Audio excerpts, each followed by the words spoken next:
In this screencast, we're going to look at the CAP2 Summer 19 Question 2 focused on consolidation.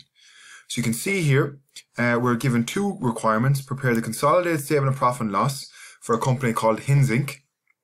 And you're also asked to prepare the consolidated statement of financial position. Now, as an additional requirement, just for tutorial purposes, we're going to do the consolidated statement of changes in equity as well. So we'll look at all three. This particular question, what I would call a vanilla question for consolidation, in that it doesn't have any of the three main complications. It doesn't have a disposal of a subsidiary, it doesn't have a foreign currency sub, and it doesn't have a statement of cash flows for consolidation. So if we go to the appendix, just go to the appendix, we're given all the information here. That's the way the question is set up. You're given Hinz Inc, Denera, and Edres. So Hinz Inc, Denera, and Edres, and you're given the different line items. So the first thing you'll always do in a consolidation question is read the requirement. So we know we're going to do the three statements, and then you have a quick look down through the financial statements in case there's anything, and a quick look through all the notes. Takes a minute or two, but the most important thing in consolidation is to set up the question correctly. And the first thing is to read through the question and mark it up. So first thing we'll note here and we'll highlight is 58 million of investments, but you'll notice there they don't tell you whether that's the investment in Denera or whether that's the investment in Edres or both. So we're going to have to be a bit careful now when we're reading through the question, what's the 58 million made up of? So nothing else too unusual about the current assets. €1 share capital, so we'll have to use that to figure out the number of shares, to figure out our ownership. And again, nothing obvious in terms of issues there. Come to statement of profit and loss. Again, nothing stands out as unusual. We have all the items. So it's to the notes then we go, and this is where you have to practice marking up things as you go along and making sure you make a good read through, because you will be under time pressure in the exam. So the first thing I mark up, 1st of January 2017, I'll be writing down there straight away, prior year acquisition. It is now 31st December 18. That means you have owned this for 2 years. So it's 2 years post-acquisition. That'll be important for adjustments and also for your group retained earnings calculation. Acquired 80%, so it's clearly a subsidiary. Right? And the consideration comprised of 48 million in cash and a further cash payment of 4 million 3 years after the date. So right down beside that, the 1st of January 2020. That is what we call deferred consideration, and it must be measured at its present value, and that's why you're given the 10%. They've correctly recorded the immediate cash payment, but they haven't accounted for deferred consideration. That's one of our first workings we're going to do, and you're told the retained earnings at the date of acquisition. Note, if that was a mid-year acquisition or acquired this year, they probably wouldn't tell you what retained earnings is, they'd make you work back. But because it's 2017, we don't have enough information to work back. We can of course work back to the 1st of January 18, taking off the profits for the year, but we wouldn't get any further. That's why it's given directly. So there, in that 58 million, 48 million relates to the cash payment for the subsidiary. So have that in the back of your mind and maybe even draw a link up. So at the date of acquisition, there was a fair value adjustment of 10 million. We'll account for that. And then there was depreciation useful life of 10 years. So again, right beside that, 2 years post-acquisition. So 1 year will be in the P&L because it's a current year adjustment. 1 year was for 2017, so that means it's a prior year adjustment. So we'll have to do both of those as well. Goodwill on the acquisition of the sub has been impaired by 1.6 million. But again, there's a current year and prior year split. 400,000 is current year. That is going to go to the P&L. 1.2 million is last year. That will go to the statement of changes in equity. So there's quite a lot of moving parts in this question. You have intergroup trading then. Straight away you'll write down sub is selling to parent. So write down the direction. S is selling to P. And again, there's going to be a number of unrealized profit, and you're going to have to adjust for the revenue and cost of sales as well. So your first read through is just to get an idea of what has come up and marking up as you go along. Hinz Inc's policy is to measure the NCI at fair value. So straight away there should be alarm bells going off in your head, and this is where the good student comes into their own. There's a link between 3 and 5. If you went off and did note 3 without reading note 5, you'd account for the goodwill impairment incorrectly. If the NCI is measured at fair value, you must allocate the impairment to both the NCI and to the group. So we'll watch that note 3 and note 5 are linked. And they give us how to value the NCI at €3 a share. Then halfway during this year, the 1st of July, write down mid-year acquisition. You bought 4 million shares. So if we go up, 4 million shares of a total of 16 million, write down there 25%. Get the discipline of writing it down straight away. That means they have significant influence, as you're told here. So you should write down IAS 28. This is an associate. And then just note 7 tells you everything is accruing evenly during the year. So when you're allocating pro rata. So that's the big thing. Now, it took me 5 minutes to go through that. Take you 1 or 2 minutes. You read the requirements. We're asked for 3 statements because we're doing all 3 for tutorials here. And you mark them up. So we've 1 sub acquired 2 years ago. We have 1 associate acquired 6 months into the year. And a goods gentleman note. There's the 10 million. So that 10 million, which they paid for the associate, plus the 48 million they paid the cash element for the subsidiary, that makes up your 58 million in investments. So see the way the examiner can be a small bit sly about hiding. Sometimes they'll give you 2 separate line items, 1 for the sub, 1 for the associate. Other times it'll all be together and you have to piece together the jigsaw. So that's your first step always in consolidation question is read and mark up the question. And you're looking for links, you're looking for dates, you're looking for the type of investment it is. Your next most important step is set up the question in terms of the answer. So the way I always like to do it is I set up the template. Now again, you may have different personal preference, but the likes, I would take, for example, 1 page and I'd set up my P&L template. Parent, sub, adjustments group. You may not want to put in these numbers, and that's fine, but have the line items left that as we go through a working, we slot it in as we go. That we're not backing over ourselves in the end. So the first page of my answer is not my workings, it's my P&L. The second 2 pages are not my workings, it's 2 pages left for the statement of financial position. And leave a couple of lines, then you'll have goodwill, you know, will be in there. You might have an investment associate, so we'll put that in. And you might have a room for an NCI. So just be strategic. You mightn't have space or time to put them all in, but leave a couple of lines after each one. That's why I leave 2 pages for that. And then you leave a page for your Consolidated statement of change in equity, which we're going to do. I don't mind those, they're just from a previous one. We're going to do as well just for completeness. So my first 4 pages are my financial statements. Nice and neat. And then the benefit of that is I don't care how long my workings are. I have pages left for my final answer.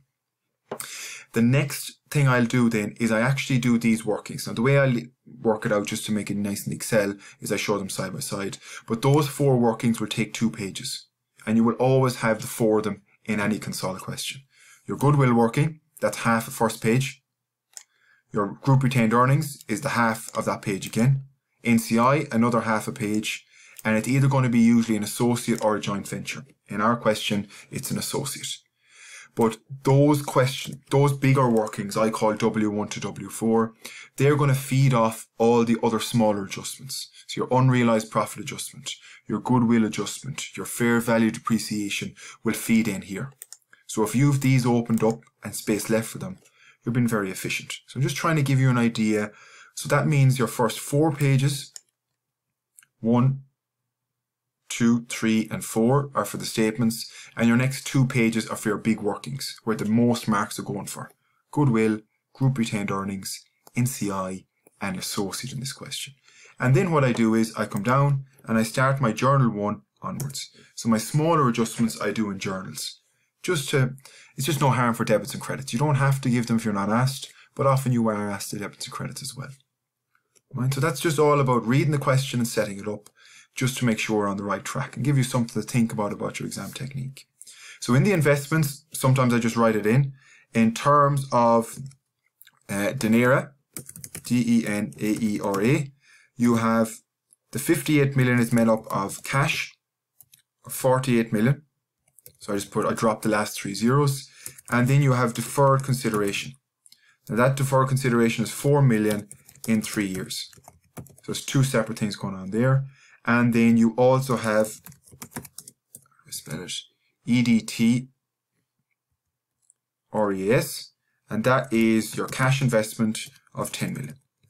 So what I just wanted to show you there is those 2 added together, that is where your 58 million comes from. To show the examiner, you now know that's a sub, 80% 2 years post-acquisition profit. So you have 2 years ownership. That is mid-year acquisition, 1st of July 2018. So we're just getting clarity that we can show the examiner, we know where these figures are coming from, and this one, not accounted for yet. So that 4 million in 3 years' time, we're going to have to deal with. That's going to be our first journal adjustment, that 4 million in 3 years. So to set it up to show the examiner, I've identified a subsidiary, I've identified an associate, and we move on. So here you have 4 million payable in 1 January 2020. Because it's due in 3 years, 1st of January 2017, 3 years forward. The present value, this is an important point, the present value today will be 4 million. Remember, I dropped the last 3 zeros. That's fine in exam, just to tidy it up. Divided by 1.1 to the power of 3, because it's 3 years. So we're going to say it's 3005. Right? So there's no harm to round like that. Leave it at 3005. That's what goes to Goodwill working. Right? So that hasn't been entered, so it's going to be debit, investment in sub, which is going to feed into your Goodwill working, credit, NCL, deferred consideration, non-current liability, 3005 and 3005. Right, so that's important there, that you don't have to give the debits and credits, but it's just important to know where they come from. So that would have happened, that's important, that was on the 1 January 2017. So that's what would have happened at that particular date, 1 Jan 2017. But remember now, we are 2 years later, we are at the end of 2018. So a good student should remember that deferred consideration now is 2 years closer. So the present value at 31st of December 2017 would have been 4 million divided by 1.1 to the power of 2. So we're saying, well, how much would that have increased after 1 year? It would have been 4 million divided by 1.1 to the power of 2, because it's 2 years out now, 3305. So that is an increase of 300. Now, this is important that you had to do these adjustments as well to get your full marks. The increase of 300, that goes through finance costs. So you're going to debit group retained earnings through finance costs, and you're going to credit the non-current liability deferred consideration. You're bringing up 300. Debit 300, credit 300. Now, be careful here, that was prior year. So that means that's going to go to the Consol statement of changes in equity. So put a little label there. That 300 would not go through the P&L this year. The reason being, that was an adjustment in 2017's accounts. Because remember, this is 2 years post-acquisition. For 2018, so I'll put 2017 there. 2017. And then in 2018, the present value, I'll just copy this down, at the end of 2018, there's actually only 1 year left now, because at the end of 2019 or the start of 2020 is the same thing. 4 million divided by 1.1 to the power of 1. So plus 4 divided by 1.1. Sorry, put that equals, is 3636. Again, you'll be rounding differences here is fine, there's no problem. If you want to round it down, that's fine. We're just being a bit more accurate with it. And the increase there is the increase, you're going from 3636 from 3305. So an increase is 331. So a small bit of rounding. So that's the increase in 2018. Just be careful now with it. So you're gone from 3005 up 300 to 3305 at the end of 17, and again up again at the end of 18. And again, you will do that in 19 to bring it to its 4 million. So same entry there. Debit group retained earnings finance costs, 331. And credit non-current liability deferred consideration, 331. So be careful now. This I always put as 3 stars.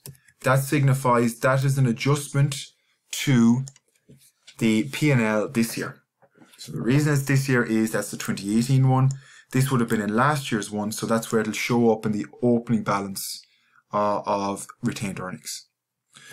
So you have a choice now. You can either put in your adjustments as you go, so slot them in here, or you can leave them to the end. So what I'm going to do is I'm going to leave them till the end, so it's just clear in terms of where all the things are coming from. But the big benefit of doing this up front is you could slot them in now, slot it into group retained earnings, slot it into the columns here, so you're finishing as you go. But instead of moving around, I'll leave that till the end, and we'll take it then. So there's personal preference there. You figure out which one you want to do. So that's finished with deferred consideration, and quite tricky because it was 2 years post-acquisition. The next thing then, Journal 2, we have to do before we do the goodwill working.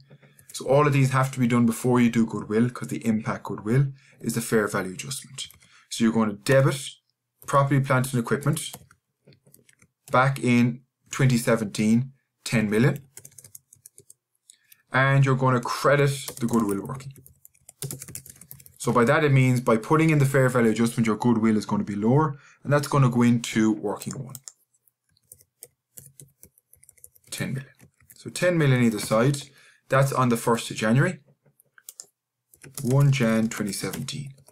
But then you have 2 years post-acquisition depreciation.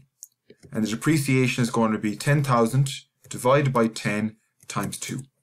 So 2,000 for 2 years. So what that will be, and this is important to watch, because that's technically in the subsidiary. So it'll be debit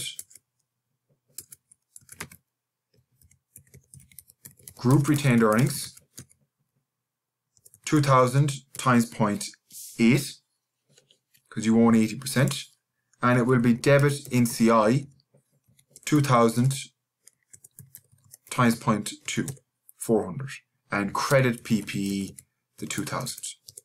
Now that's an important one to watch for, because you're adjusting the sub's profits. So the sub has to charge extra depreciation. I always split it directly there. Now you can wait and just say debit sub retained earnings, that's fine. You'll be splitting at the end. So there's 2 ways to go about it, both are fine. What is important here to watch, 1,000 is current year. That will be the 3 stars, which means that goes to the P&L as an adjustment. And you're told in the question, if you go back, depreciation goes to cost of sales. So that's going to go via cost of sales. The other 1,000 is prior year. That's going to go to Consol statement of changes in equity. So the 2,000 will have to go somewhere. That's the workings for working 2 and 3. That's how it's going to show up. But you have to show it in the P&L. Half of it for 2018. Just put there 2018. And the other half for 2017 will go to opening balance and statement of change in equity. So it'll impact the opening retained earnings and the opening NCI. And I'll show you that when we go down through it, where that comes from. Right. So again, there's a lot of moving parts here that you have to try and keep up with, and it's quite tricky. But that's the nature of these exam questions, where you might get all 3 statements, and particularly when there's prior year adjustments as well. So if we go back to the question, we have all the working 1 and 2 dealt with, and that's important then because we can then do our goodwill working, which is one of the big ones in terms of getting your marks. So we'll come up to working 1 then, and we're going to go investment, and you go here, the way I do it, you go the parent, which is 80%, and you go the NCI, which is 20%, and then we do the total. So you can lay it out differently, but it's no harm to have it clear. The investment, and then you have the fair value. So we have 2 investments here. You have cash, and then you have the investment in terms of deferred consideration. So we said deferred consideration, you reference journal 1, and the cash is 48 million. And deferred consideration, we said here from journal 1, is 3005. So you see the way you're linking back all the pieces of information, just to show the examiner that you know where the figures are coming from. And the fair value, we're told in the NCI, you're told it's measured fair value and €3 a share. So they own 80%, NCI owns 20. So that is 20% of 20 million shares, €1 each. So that's 1/5, which is 4. So 4 million shares times €3 is 12. So the total then, 48, 3, and 12. So that is 63,005. And then we need to get the fair value of net assets at acquisition. So it's made up of ordinary share capital, which for the sub is 20. It's made up of share premium and retained earnings. Share premium, retained earnings, and don't forget then the fair value adjustment from journal 2. So you see that I'll try as much as possible link in the little journals you've done. Share premium, 8. Retained earnings, just be careful now, don't take it directly from here. That's 2 years post-acquisition. When you acquired it, the retained earnings were 20. So it's gone up from 20 to 30 now. We're looking at the 20. And the fair value adjustment was 10. So fair value of net assets were 58. And that means your goodwill at acquisition was 63,005,000 minus 58 million. So €5 million was your goodwill at acquisition. Now, if you wanted to split that across, you could show, of course, how that was split. Just to show you, that was split then. The parent paid 51 and it got 80% of the net assets. And the NCI paid or had a value of 12 and it got 20%. So when you work across, you can see there is goodwill attached to both the parent and the NCI. So that's 80% of the 58, that's 20%. So this is what we call method 2 or the fair value method.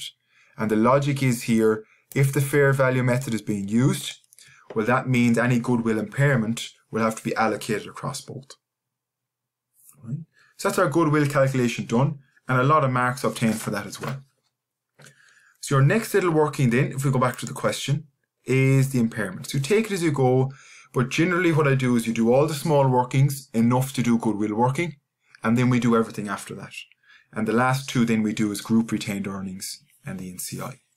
So in this case here, you have goodwill impaired of 1.6 million, of which 400 relates to this year. So we come back to journal 3 then, do a separate one, and you're going to credit goodwill 1.6 million, which is the full amount for the current year and prior year. You're going to debit group retained earnings, and you're going to debit NCI. The only reason we're splitting it here is because the NCI is measured at fair value. If the NCI was measured using method 1 at its share of net assets, then all you would do is debit group retained earnings the full amount. So that's 80% and that is 20%. So 1280 and 320. And that will be your cumulative adjustment. These two will go to working 2 and working 3 respectively. And this one we'll do now in a second will reduce my working 1. It'll reduce my goodwill. But what you have to be careful, similar to up here, is for your adjustment, 400 is current year. So that will be your 3 stars. So it's a 4 star there. And then 1200 must be prior year. So that will be Consol statement change in equity. Because that 1200 should have hit the P&L last year, which means it will be reflected in the opening balances in your statement change in equity. The opening balance of group retained earnings and the opening balance of the NCI. And we'll see that at the very end, how this all links together. But try and get an idea now of your labeling system like we have here, because you'll need it at the end. Or alternatively, you can slot them in as you go. So just come up with your own method as you do it. So that means my goodwill, you have impairment from journal 3 of minus 16. So goodwill at year end, at the 31st of the 12th, 2016 or 2018 is 3.4 million. And that is what's going to go in your financial statements. And you're just going to reference there working 1 to show the examiner where it came from. Right? So again, not a bad question, not a bad piece if you had practiced it and you knew exactly how to make the adjustments. We see the little cross references, journal 1, journal 2, journal 3, all are going to get marks. So that brings us then to the next adjustment, which is intergroup trading. This is, we said already, sub is selling to parent. So we slot it down there, journal 4, J4, sub to parent. And that's important because that means the unrealized profit is sitting in the subs accounts. So that's going to have an adjustment. Right? So when we come up here, we should have done it before. For journal 2, that 1,000, when I do current year, I always put a capital S at the end to signify that has to be split 80-20 in the P&L. Likewise here, that 400 is going to have a capital S because that 400 is going to be split 80-20 in the profit and loss account as well. So you'll see where that capital S comes in at the end, but it's important to have some system like that where you know those items have to be split between the sub, the parent and the NCI. So first thing is you debit revenue and you credit cost of sales because you cannot sell to yourself or buy from yourself. So the 6 million is reducing revenue and reducing your cost of sales. You always have that when you have a P&L. Remove the revenue, remove the cost of sales. So the sales were 6,000 and to calculate our unrealized profit, you're told they were sold at a markup and cost of 20%. So that means the cost sales is 120% of cost. That's how markup works. So to get your cost is 6 million divided by 1.2. So cost is 5 million and profit is 1 million. So just be careful now whether they say it's markup or margin. Markup is as a percentage of cost. Margin is as a percentage of revenue. And then the unrealized profit is the portion that's left, which is 400. Because you're told 40% of the goods remain on hand. So anything sold outside of that is realized profit and it can be sold on. So that means here you are going to credit inventory. Inventory is overstated by 400. And like I've done in previous ones, you could just say debit retained earnings of the sub. But what I do is I skip a step and I just debit group retained earnings.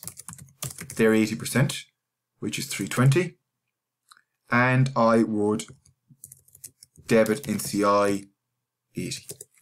So I said some students will have learned they'll just debit the 400, but you're essentially going to split it when you do your workings anyway. So I always split it directly, the 80 to 20.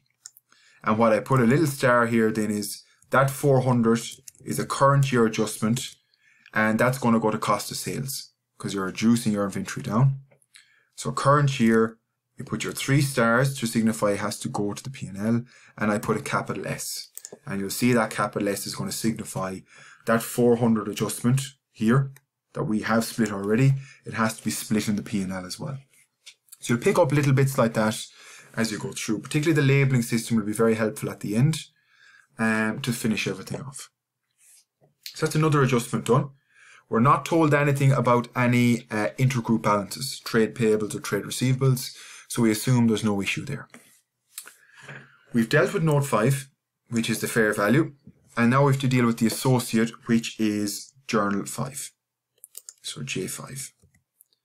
The first thing you always do with an associate under IAS 28 is check for gain from bargain purchase. So did you make a gain on the purchase of this asset?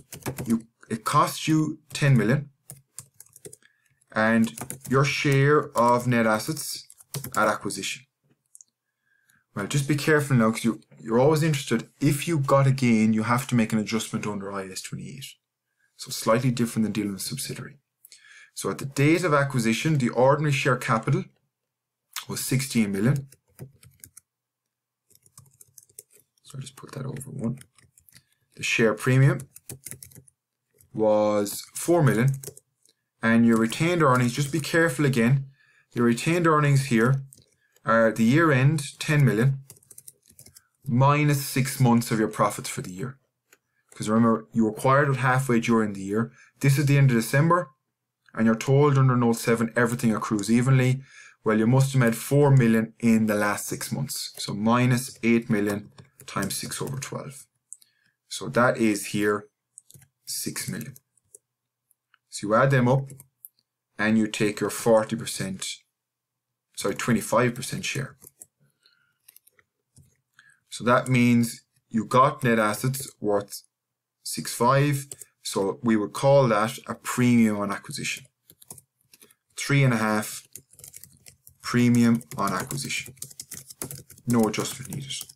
So you do not adjust when you buy it for more than what it was worth. You only adjust if it's vice versa.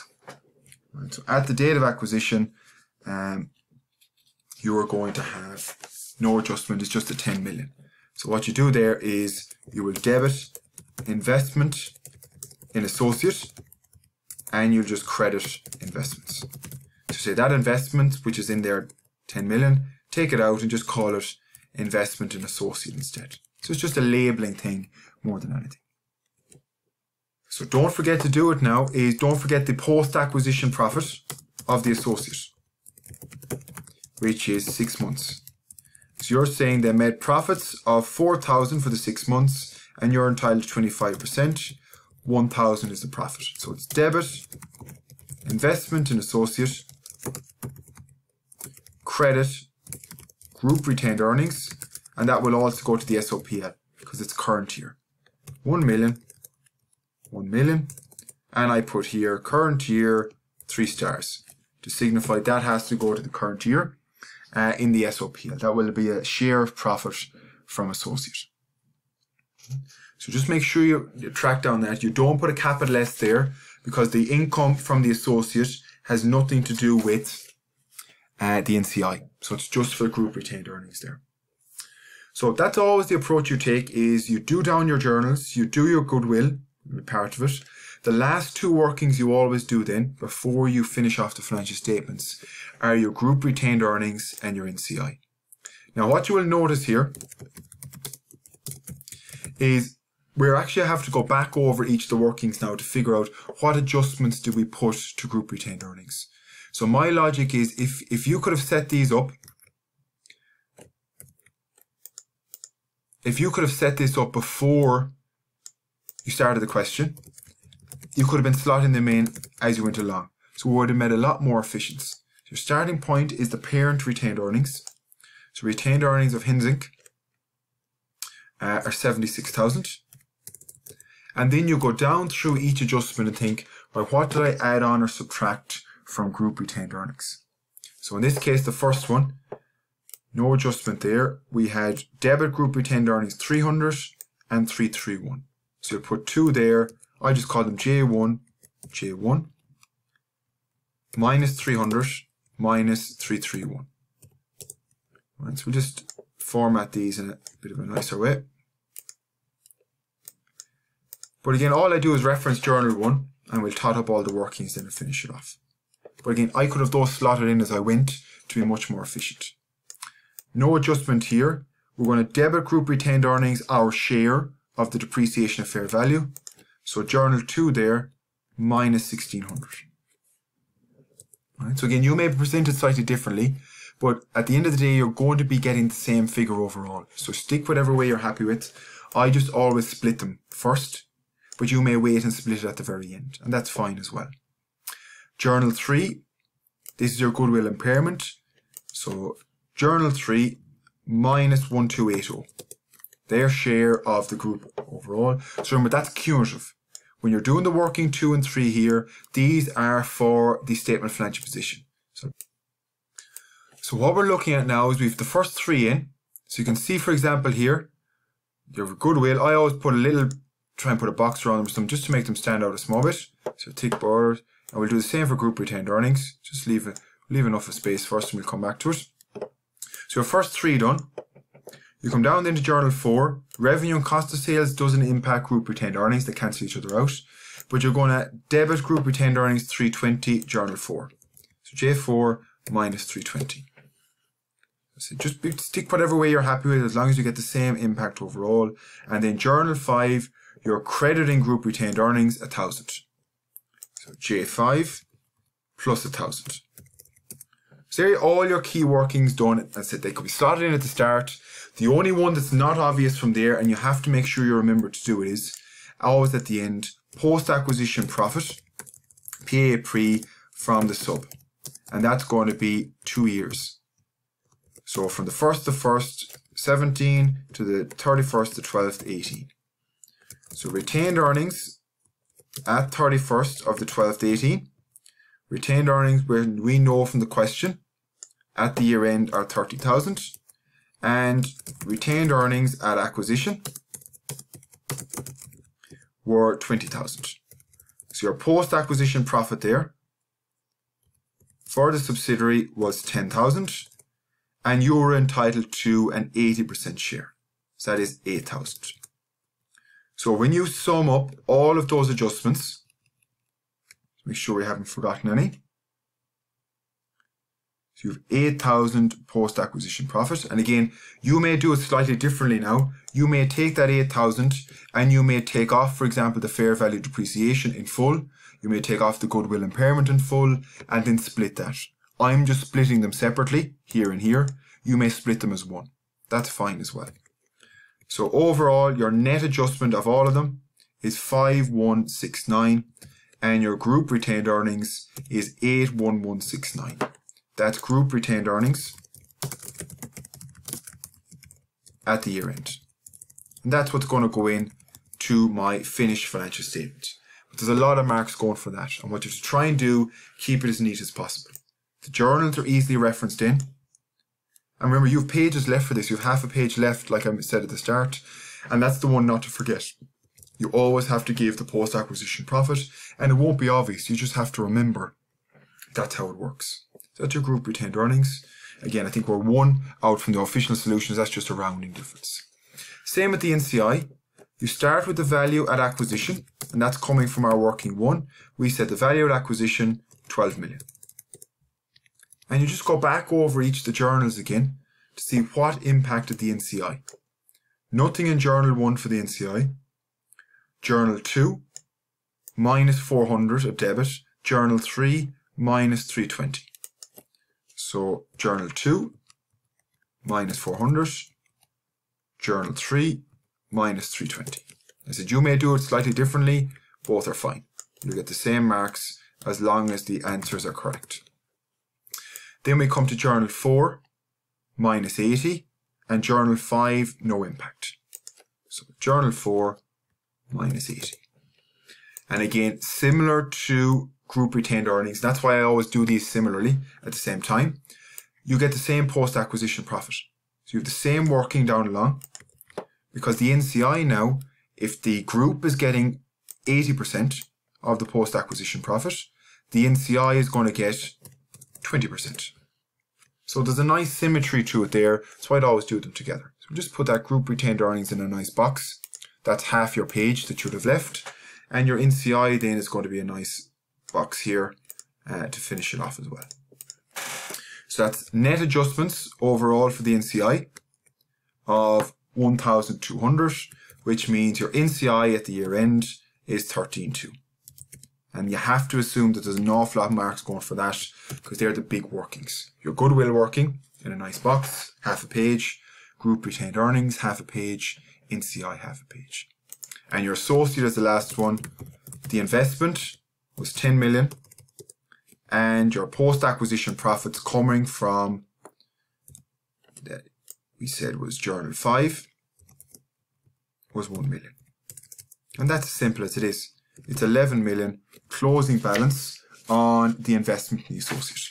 So it mightn't even need a working like that. I always just do it because you may have other ones. You could have unrealized profit in the investment associate. You could have a dividend adjustment.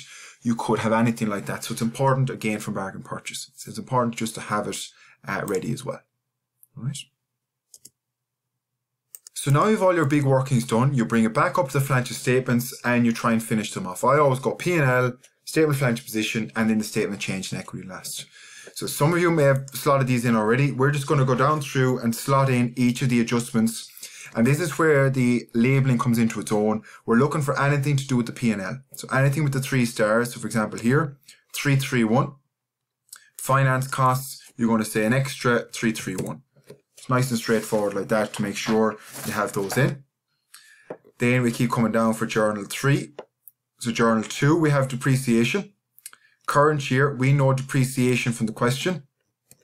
it is telling us that goes to cost of sales. So an extra 1,000 in cost of sales minus 1,000.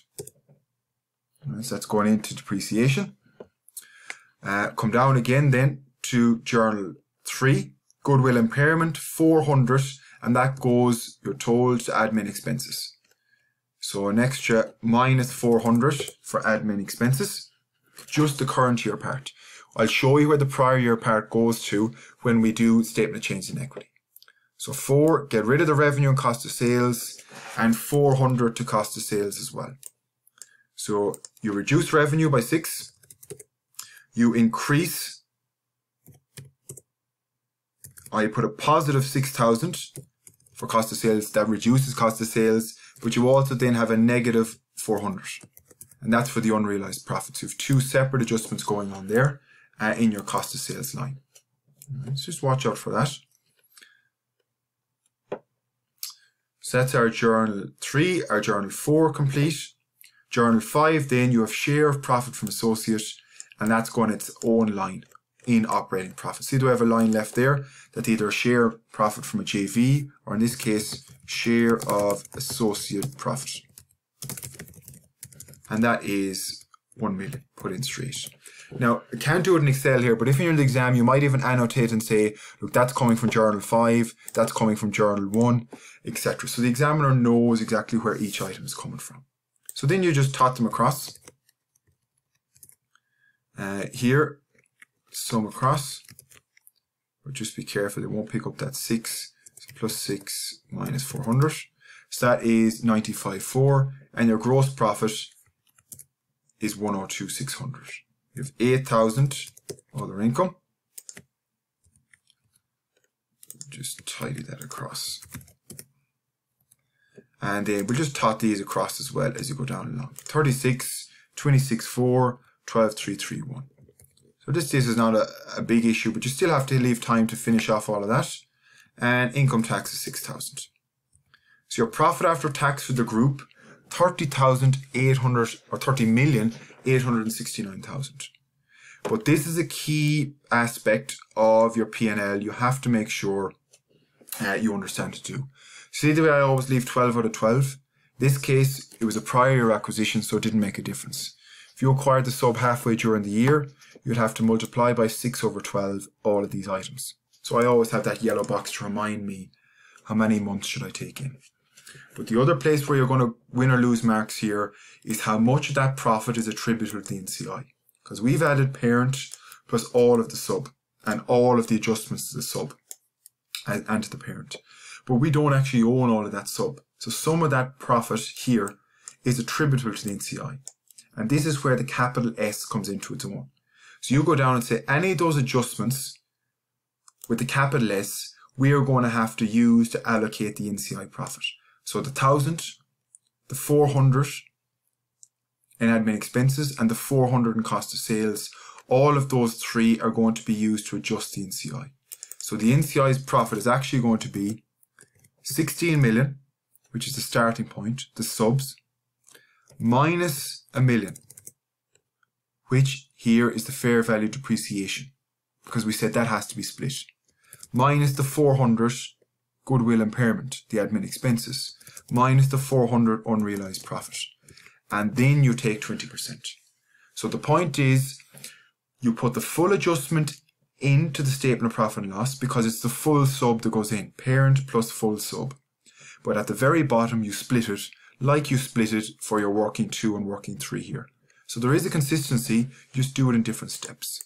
So that will get you 16 minus 18 times 20%. 2840, and that means the difference, you don't have to prove that, is for the parent. Right, but you have to be able to split the NCI and the parent. And that's why I always use the capital S to remind me which elements go into the adjustment at the bottom.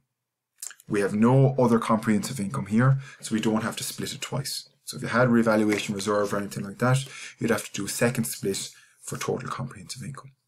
Right, so there's a bit of work there, setting up the question template, putting in your adjustments, and also splitting the profitability between the owner and the parent. So that's your P&L complete. Your statement of financial position, then you work across as normal. We had 2 adjustments to property, plant and equipment. If you go down, we increased it by 10 million and then we decreased it by 2 million for the fair value adjustment. So we'll slot that in. Plus 10 million minus 2 million. Investments are now gone, 58 million. And all I do there is working 1 and working 4. I slot in the figures. I don't do any workings across for the Goodwill and Investment Associate. Goodwill, just make sure you take it at the year end, post impairment, 3.4. And the investment in the associate is your 11,000.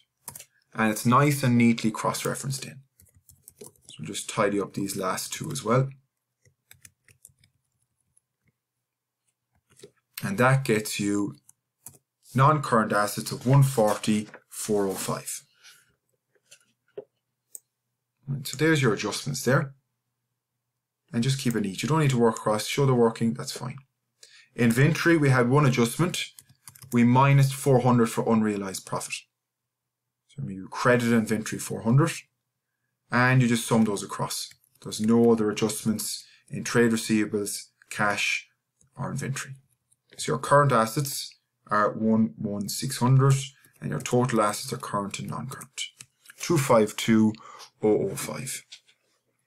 So typically there mightn't be as much work. When you have your big working 1 to working 4 done, you have a lot of the statement of financial position done as well. So it does have a lot of overlap that if you set the question up well, you have nice neat workings. The finishing doesn't take that long. Share capital, share premium, you always remove the subsidiary. Never have the subsidiary in. Group retained earnings, we're just going to cross-reference working 2. And in CI, we're just going to cross-reference working 3. Don't bother trying to do the adjustments there, you won't fit them. So group retained earnings, we've said we finished with 81169. And in CI, we said we finished with 13.2. So nice and neat, nice and clean. And I'll just add those across to finish your equity. So the template can be very helpful if you use it correctly. So your total equity, 144,369. 144,369. So then we had a loan, we had no adjustments, but this is where students get caught out. You also have to make sure you put in your adjustment to deferred consideration. So again, if you weren't paying attention, you just kind of were going very methodical down, you now have deferred consideration of 3 million plus another 300 plus another 331. So essentially the closing one is going to be 3636. So just make sure you put that in, 3636. You can leave it like that, as I'm going to do, just 3636, or you can put it as a separate line item. It's probably more accurate as a separate line item, but it's fine as an adjustment in there. It's still going to have the same overall impact. But that's your deferred consideration coming from Journal 1. Okay. And then tax, we had no adjustment, nor had we for trade payables. So that makes it nice and straightforward. So actually compared to the P&L, you probably have a lot less adjustments here because you have all the workings done and they're just cross-referenced in. So that means your current liabilities are 52. And if we add current plus non-current plus your equity, you thankfully get 252,005 as well.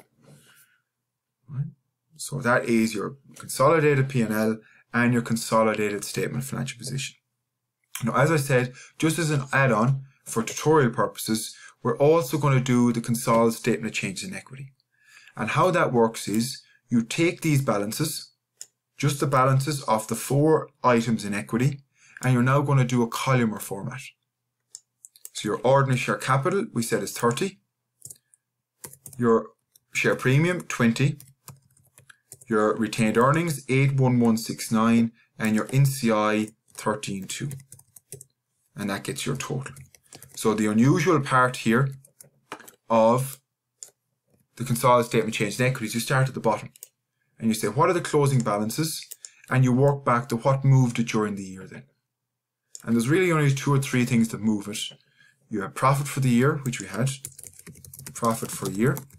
you paid dividends during the year, we didn't have any of those, and you may have had an acquisition or disposal of a subsidiary, and we had none of those. So the profit for the year, you take from this, the 28,029 for the group, that will go to retained earnings, and the 2840 goes to the NCI. So 2840, and then the retained earnings, which is the group's share, 28,029. So that's your total profit for the year. So that's how you link your P&L, and you have to do your P&L first before you do your statement of changes in equity. So nothing happened to the share capital, so the opening balance must be 30, and likewise the share premium, the opening balance must be 20. But if you work back, these two are actually going to be plug figures. You're saying what figure plus 28 gets me to 81? So you work backwards. You're saying the opening balance must have been 53,140. And likewise here, you're saying what opening balance in the NCI would get me this to work? And it was 10,360. And the nice thing about those two figures is we can actually prove whether we're right or wrong. And this is where the prior year adjustments come in. And I want to just explain it. You wouldn't be asked to do this in the exam and try to explain it, but it'd be no harm to have an idea where the figures are coming from. So what we want to figure out is what would group retained earnings have been at the 1st of January? And is that the right figure? So for example, the parent retained earnings at the 1st of the 1st, 2018, which is always your starting point, well, that would have been the parent retained earnings at the year end, 76, minus the profit for the year, to bring it back to the 1st of January. So it would have been 76 minus 16. So that means, I'll bring that over 1, that would have been 60. To that, you have to think about what prior year adjustments did we have? What adjustments happened in 2017? And if you go back, look at what we had. We had 300 in prior year deferred consideration unwinding. We had here 1,000 for fair value depreciation and 1,200 for goodwill impairment. So we'll take those three. So the first one is deferred consideration, journal 1. That is minus 300, because that happened in 2017. Just tidy up that. We then had fair value depreciation, journal 2. Now be careful here, that is 1 million times 0.8. So that is minus 800, because remember it's split. So that means what would have happened last year is in 2017's P&L, there would have been an extra 1,000 or 1 million of an expense. 800 would have been allocated at the very bottom of the 2017 P&L to the parent, the other 200 to the NCI. And likewise, goodwill impairment, the prior year impairment, journal 3, that would have been 1,200 times 0.8, which is 960. So those three would have been there, and then you would have done post-acquisition profit of the sub at the 1st of the 1st, 18. So that would have been retained earnings at the 31st of 12, 17, compared to retained earnings at acquisition. And then you get the group share. So just to prove where these come from, that's where all the prior year adjustments appear, in that opening balance that you actually never see. So we're trying to make sense of where it comes. So the retained earnings acquisition of the sub were 20,000. Retained earnings at the 31st of 12th, or the 1st of the 1st is the same. You go about it the same way. You say retained earnings at the end of 18 for the subsidiary were 30, and you take off profits for the year, which were 16. So that means retained earnings at the start of the year were actually 14. So that means it's actually post-acquisition loss. So they would have made a loss of 6 million last year. So they've made a big profit this year to make up for it, but last year their opening balance retained earnings would have been 14. You take last into this year, take off the profit for this year, and the group share of that is 80%. So at the start of this year, they would have had post-acquisition losses. And if you add them up, hopefully, you get your 53,140 to show you we are correct. That plug figure is right because you've brought in all your prior year adjustments and you've brought in the post-acquisition profit of the sub up to the start of this year.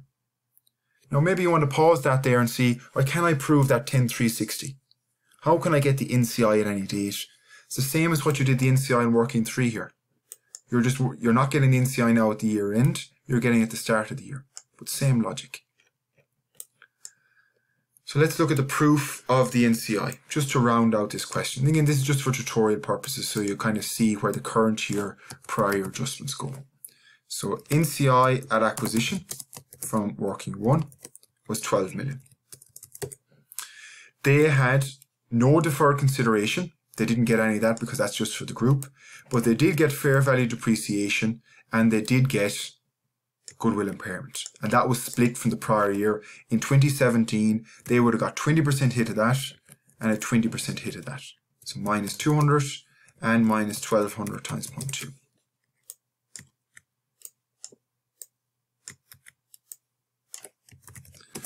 And so they are 2 prior adjustments that would have hit the P&L last year. And likewise, your post-acquisition loss was minus 6. And the NCI share is 20%. So they would have taken 1,200. The group would have taken 4,800 last year, and the NCI would have taken 1,200. So that means at the start of this year, the opening NCI, if you had to do it, would have been 10,360. So we know we're actually fully complete, and we've proved both of those. You do not need to prove them in the exam, but it's just useful for tutorial purposes when you're going back and figuring out, well, what does he mean by prior year there? Or what does he mean by 1,000 goes to current year, 1,000 goes to prior year? If it's a prior year adjustment, it would have been in the prior year P&L. So that means it will be reflected in the opening balances in the statement of change in equity. The opening balance of group retained earnings and the opening balance of the NCI. Right. So that was a full exam standard question on consolidation. I said that's a vanilla type consolidation question. Plain parent plus sub plus adjustments. No disposal of a subsidiary, no foreign subsidiary, no consolidated cash flows. But there is quite tricky, particularly the elements around the prior year acquisition, so dealing with the current year prior year split, and being able to do all 3 statements. So it's a good practice to be able to do the statement of changes in equity as well.